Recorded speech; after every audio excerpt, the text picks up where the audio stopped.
Amrita, and I've come all the way from India with my partner Arun, who's standing there. And we run an organization called Colour Ashram Foundation in India, south of India. I don't know if you know Bangalore, it's very close to Mysore. So I'm here to talk about the future of colour, as I'm sure that all of you are also into it.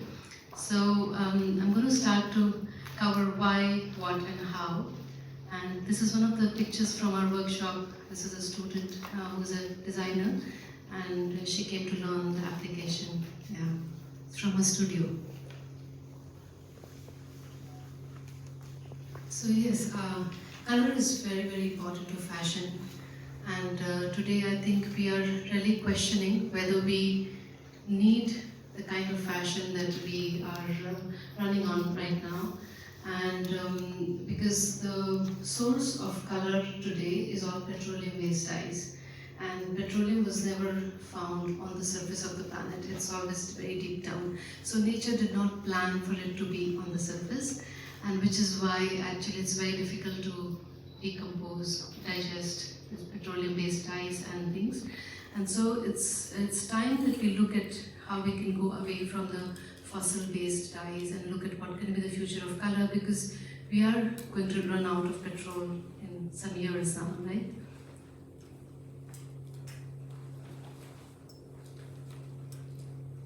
These are some figures about the pollution, which is from textile industry. So I think, as it said, that it is like there's enough for need, but not enough for greed. And fashion industry has been one of the very fastest growing industries. And the problem is not with the number of clothes we need, but the number of clothes we are making today. And it's said that if we do not make any clothes, even now, we could last 7-8 generations for the amount of clothes we have. So it is heavily, textile industry is heavily based on water.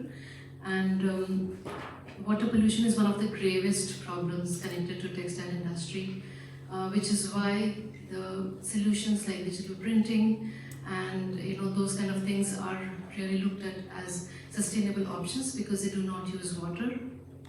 And the amount of chemicals, as you can see, more than 8,000 chemicals are used, and these are very, very complex inorganic compounds that are going to stay in the water for years, and we don't know how they're going to decompose. So yeah.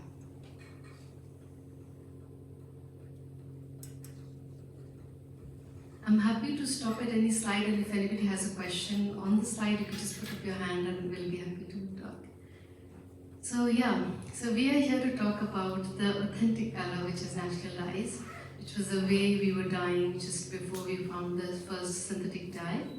And the reason I call it authentic is because we are all part of nature, and we change, we age, and everything that you want to be natural and biocompostable, biodegradable, which would be excellent, because then there would be no waste, right? We could have a circular system and everything would decompose and make life again. So somewhere down the line, because of synthetic dyes, we've forgotten that to be natural is to be able to age, to be able to change, and to be able to perish. And perishing is not a bad thing actually, because if we do not perish, then we're going to have a lot of waste, and we don't know what to do with this waste, right? We all know about how tons of waste are collecting in our landfills in many countries like Ghana, and we don't know what to do with this waste. So, and I mean, along with that, there is also the problem of microplastics and all of that. So, when we talk about natural colors, they actually, the whole concept is to go back to the way natural things behave, which is they are unique, they are going to age and die with time, but there's always a possibility of re-dyeing with natural dyes, which is really amazing.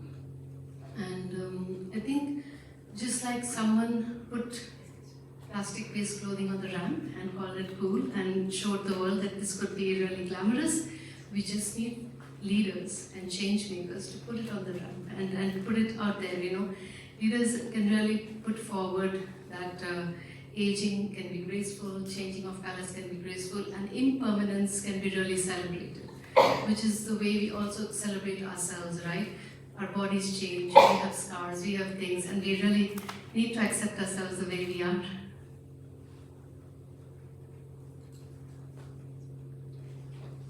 This is about us. So I run the organization called Colour Ashram Foundation, which is a training center in India, and my partner's company is called True Tone Inc., Arun, who is into manufacturing of standardized scalable dyes. And his contribution has been immense. Because of his work, we're able to actually run a training organization. What he does is actually, he's been working for 25 years in this industry, and natural dyes come, in India there is a lot of handcraft natural dyes, but to take it into industry was a big issue. And he's been working, he's one of the pioneers who's put natural dyeing into industrial level. With the same machines, the same setup, you could just change and start using natural dyes. That's what we are betting on. So till we give an industrial solution, we really can't tell people to go for this. So that is what we have been working on. And so there are two parts of natural dyeing, right? One is making of natural colors, which is a lifetime journey. It's a master's journey. We cannot do many things and then do also making of natural colors. So we have broken it up into two parts. So the making of natural colors is covered by a research and development team. And we have these ready color recipes which we'll be using in the experience today as well. So we are telling people to come and learn the application and stretch the application across scale, across industry, across techniques. So we have covered dyeing, block printing, screen printing, hand painting, rotary printing, and in dyeing also we can do as much as 1,000 meters of dyeing in all kinds of textile machines. So this is how we are very, we are very positive that it could be really a solution. And we also, Colour Ashram is also working a lot on mindsets, because more than often when we are seeing only synthetic dyes and the language of synthetic dyes, we forget that there could be another language. So it's just opening up the mind that there's a possibility. And myself, we have been wearing natural dye clothing every single day of our life for the last 10 years. So it's possible to live 365 days a year in natural dye clothing.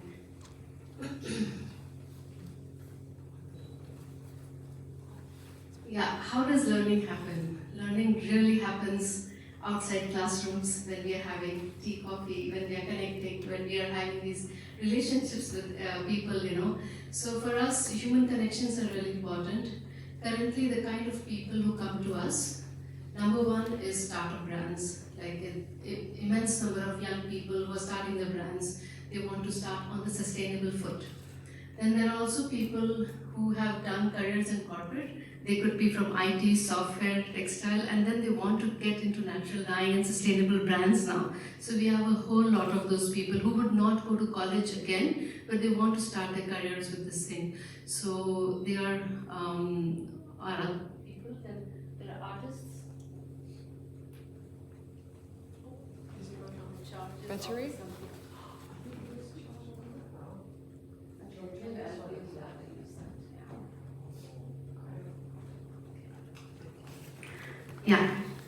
So the other people are artists. We were not expecting this, but a lot of artists who are not only doing textile art, but other kinds of art do come to us, and they want to learn painting with natural colors. This was a way once all the folk artists of India, or arts of India, were done with natural colors, but they have all moved to acrylics. So this is an emerging field, and we really love working with artists, because the way you communicate through art, you cannot talk with statistics and figures and carbon footprint, right? So, and then we also have a homeschooling community who are open learners, and they have the time. School children really don't have the time to do this, but they're also learning. So.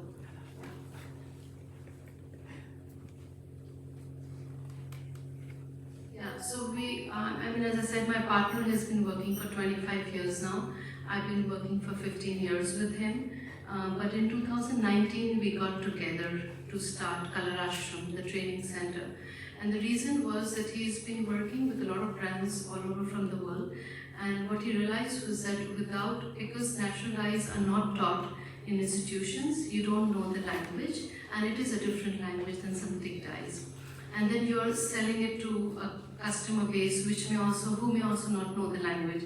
So we found the need for education and a mindset training before you get into this, so that you don't be scared and give it up. It's just understanding a new language and you will know how to talk in it. So for that reason, we started the institution in 2019. And this is some of the figures of students that we've trained and how much water we've saved by the products that we make and what we teach. We also started doing a natural color festival in India since 2023, which is a place which is not a seminar, which is usually the case. There are natural light seminars where the kind of same set of people come and talk and same set of people are listening, and the people who don't know naturalize, they're not coming to these places. Or there are shopping places like exhibitions and where people can come and buy, but then they don't have the patience to know the story. And anybody who does natural dyeing, in this room also, you would know that you would love to tell the story of how did you do this and what is behind this, right? Because these stories are not told anywhere. We have not seen it in the markets, we don't see it in our colleges, and we don't know what the stories are behind this. So in this festival, people get a chance to engage with the hands-on activity. There is an exhibit, there are brands selling these kind of clothes and products, and then there is a space for a panel discussion where a lot of conversations around water, textiles and design. How it's a very water and textiles is a very abusive relationship, right? So to open that up and to see that finding those links really between nature and textiles, establishing those links and finding the intention why we really need to look at this as a solution. It can be a solution to water pollution, especially from textiles. It is one of the solutions, and there could be a lot more. So that's what we do at the festival. Yes, and I really truly believe that we cannot go still without looking at degrowth and a post-capitalist economy. So fashion industry cannot grow in this way. Natural dyes cannot support fast fashion. We have to slow down. We need to have slow fashion and more value for what we are making, to be able to use a solution.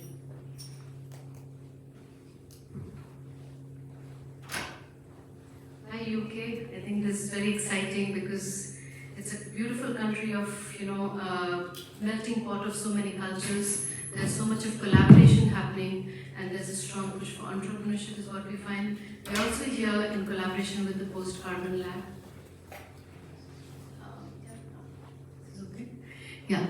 We are also here in collaboration, project itself. Collaboration has brought us here in front of you today here. So we hope that we can continue this. This is how we hope to have collaboration opportunities. We are very open for doing all these things, and why we say this is because we have a very sound foundation of doing industry application for the last 20 years in India. And yes, we are also open for internships and student programs.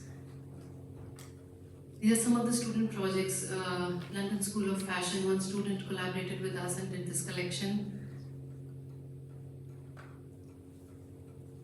We feel that natural color is the only way forward, and to transition we need to have a viable solution, and we need to have the knowledge that it can be done.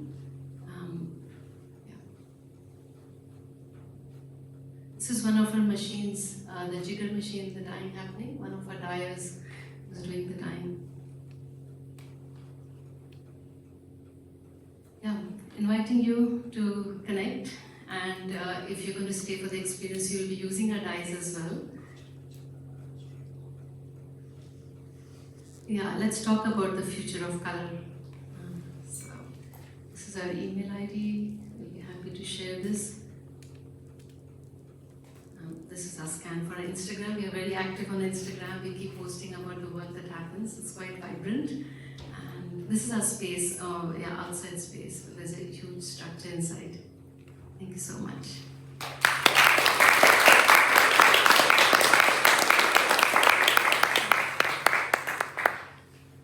Thank you for the talk, Martha. Does anybody have any questions for Martha? If you're shy, feel free to reserve later. We'll continue on to the next segment of the... Sorry, Adam. There's a question here in the back. Oh, there's a question. Yes. I just wanted to ask, do you do residency programs Yes, we do. for artists? Yes, we do. Okay, thank you.